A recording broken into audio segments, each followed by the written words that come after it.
Hello and welcome to a new episode of DesertTrippin. Happy New Year. It's 2022, and if you're watching this, it means you survived 2021. So give yourself a pat on the back. Today we have a very special episode in mind for you. We got up at the ass crack of dawn to drive out here to the high desert to meet and talk to a very interesting person named Joe Barrett. I came into contact with Joe Barrett through social media. He and I belong to the same groups and have some mutual friends. And eventually somebody said, "How do you know Joe?" And I said, "I really don't." And they said, "Well, you know, he lives out in the desert and he's into the same stuff as you. You guys should talk." That's what today is. We're a little early, so I think we're going to just pull in here and maybe take a few stills.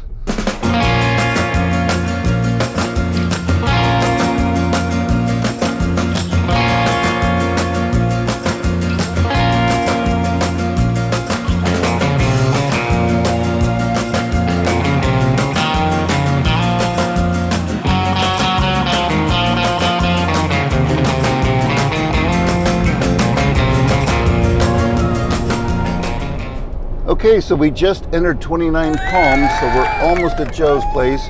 So excited to meet him and to introduce him to you. Stay tuned.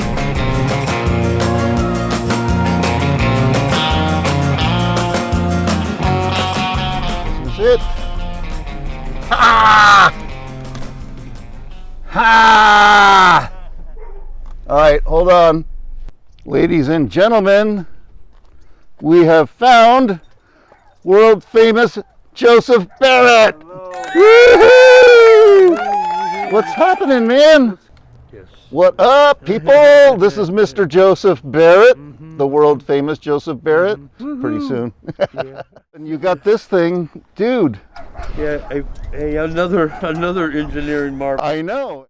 This is the badass super van that Joe has. We'll find out how he got it later, and it gives him his superpowers of being mobile and getting in, and then the door. Yeah, it's We're in the van, so we're right in here. Yeah. World famous Joe Barrett. Yeah. Very cool, man. This is fucking awesome. Yeah, it is. Yeah. So, this was a GoFundMe project? You know the good folks over at First World. First World Productions, yeah. They put together a fundraiser for me, and some people at the VA figured out how to do things so that they can be part of the control. Did the van company kick in a little themselves? Well, they actually helped raise some money. They did their own little fundraising for it because they really wanted me to have the van. What company was that? It's a company called Mobility Works. Mobility Works. It sounds like there's some good people, so... They were some of the best people I've ever met. Oh my God, And, yeah. I don't say that very often.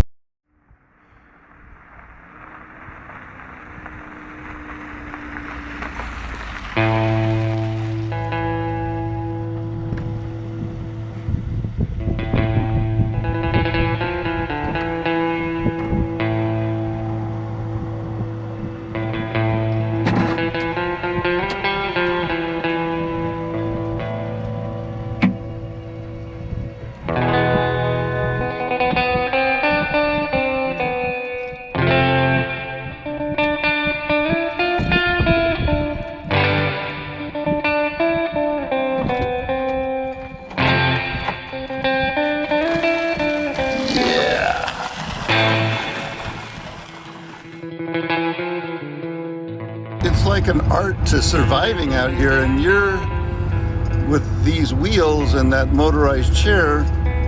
You're doing shit that a lot of people with two good legs and, Well, I feel like I'm back on a level playing field. Yeah. You know. There we go. Hey, hey. Hey, everybody. Actually, now I got to tilt you up. Are you up high enough? All right, we're here with Joe Barrett. Hey, Joe.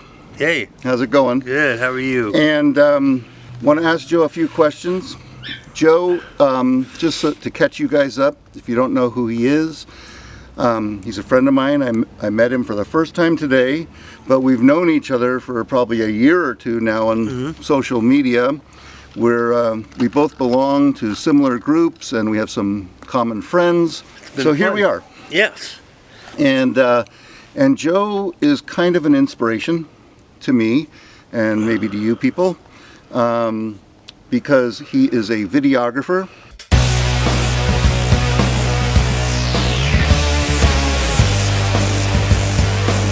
Photographer, captures some amazing images.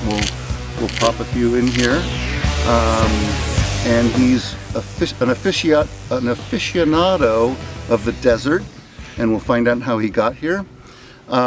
Joe also worked in Hollywood with a lot of big names, and Joe was in a punk rock band. So basically you get the picture that he's always doing something creative. So Joe, you went to high school with a friend of mine, Jeff Weekly. You want to tell us a little something about Hendersonville? And Hendersonville, well, it was just a little town outside of Nashville. In Tennessee, right? In Tennessee, and it's where I went to high school. A lot different back then. I don't recognize the town now. I don't know where I'm at when I'm in the town, but it's really grown up. So we go back to those years. Way back, yeah, way back. And it's funny because when I was talking to Jeff, and I told him I was coming out here to meet you, he said, "Oh yeah, Joe Barrett, good-looking guy, really good-looking." He must have said good-looking a dozen times. I think he kind of has the hots for you a little Well, you know, I wouldn't be surprised, Jeff. but that's okay, great. Jeff. No, I mean, great. I think it's nothing awesome. wrong with that. Nothing wrong with it. You can. We kid. Yeah. So you knew Jeff, good-looking guy, young. Well, at the time. Young and crazy, and decided to start a band and come out. How did that happen? I was actually traveling with a band that was already together, and I was more of like their management. Okay. On that band, and then I formed my own bands after that. I did bands for years in LA. Had an album out. Used to open for Jane's Addiction a lot. Okay. A lot of Awesome. big acts. My music career, I call it always the bridesmaid, never the bride. You said you gave yourself one summer to get famous, and after one summer you weren't famous, so you. Well, that was the first band that I came out here with. And then they left, but you stayed. I stayed. I wasn't going anywhere. I was in California. Come on. Right. How are you going to put me back in Tennessee now, right? So, love California. So you're in California. Yep. You're playing on the Strip, right? A few clubs. Yep. Played the Whiskey A Go Go, the Roxy. I mean, for people who've been to LA and been on the Strip and know the lifestyle, that's all you need to say, man. At that time, that's all you had to say. Yeah. Because you were in a band. So I bet some of the stories you could tell would get you in trouble. So we'll just. They'd get me in trouble. We'll just move on to. You're dating Tommy Lee's sister? That's right, his cousin, and she worked in the film industry. And she said, "Hey, you ought to try this out. You might be good at it." So I started working as a PA, schlepping coffee and mopping floors, and I did that for a while. And then I sort of moved up the ladder: art department, set dressing, set decorator, prop master, production designer. Assistant director and director. So right. And you worked with A Band Apart and Quentin Tarantino's company. Yeah, that's pretty awesome. That was awesome. And then the horrible thing happens. Right. I was diagnosed with multiple sclerosis, and not only was it multiple sclerosis, it was a secondary progressive multiple sclerosis. And not only was it secondary progressive multiple sclerosis, it was late life MS, because I was 53 when I was diagnosed. That was in 2013. Right. So when you get diagnosed with late life MS, you're going to get a faster version of MS, and it hits normal people. Because MS is really a disease for the young, and it's mainly a disease for women. Right. Right. So for me to get it at 53 is a little unusual, but that's what happened. So Yeah. Well, I bring it up because in the midst of all this creativity and this excitement, you get this horrible news. Yeah. Obviously, working in the film industry is going to be impacted. So that's what kind of brought you to the desert, where you started a new chapter, right? Yeah, it's exactly what brought me to the desert, because I could no longer work. I was waiting on a federal judge to declare me disabled, and I wasn't allowed to work. So what money I had saved up in LA, I went through very fast, And so I decided to come up here. It looked like my case was going to settle, and then suddenly I got called in to see the federal judge. He ruled me 100% disabled in like 5 minutes, and here we were. Yep. And decided I can't live in LA anymore. I can't afford it. I love LA, but I couldn't live in it.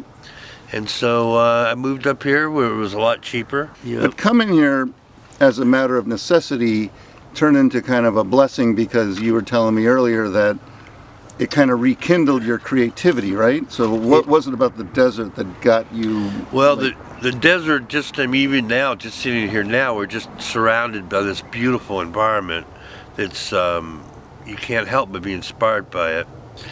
But what happened to me is when I got up here, I was to the point where I couldn't walk really.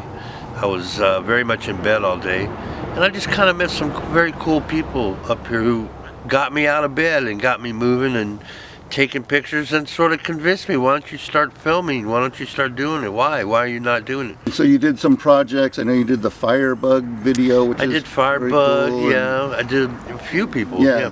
So we'll put a few clips in here, maybe, sure, with your permission. That'd be great.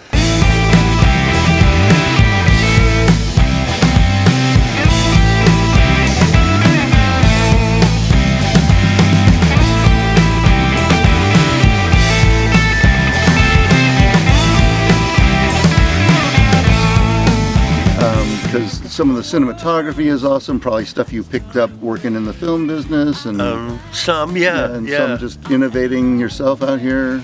Yeah, exactly. Yeah. So, because you know the locations, you know the right time to be where, and I know places where people that don't live up here wouldn't have a clue.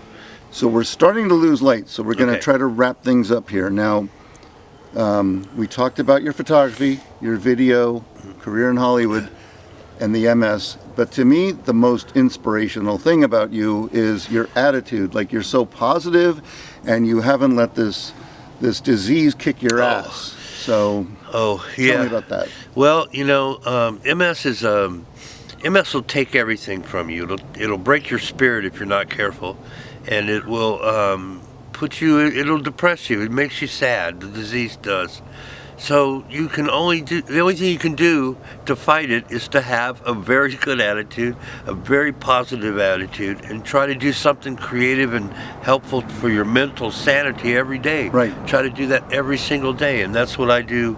I get up every morning. Sorry I had to end the interview like that, but we were losing light, and one of the cameras stopped recording altogether. I'm just glad Joe said all of his most important stuff before that happened. I'm also glad I was finally able to meet this interesting and inspirational human being in person. Hope you enjoyed this interview. There's a lot of cool stuff I have coming up, so stick around. Like, share, subscribe, do all those good things you do, and I'll see you down the road. This is Joe Bowie, DesertTrippin, over and out in 3, 2, 1!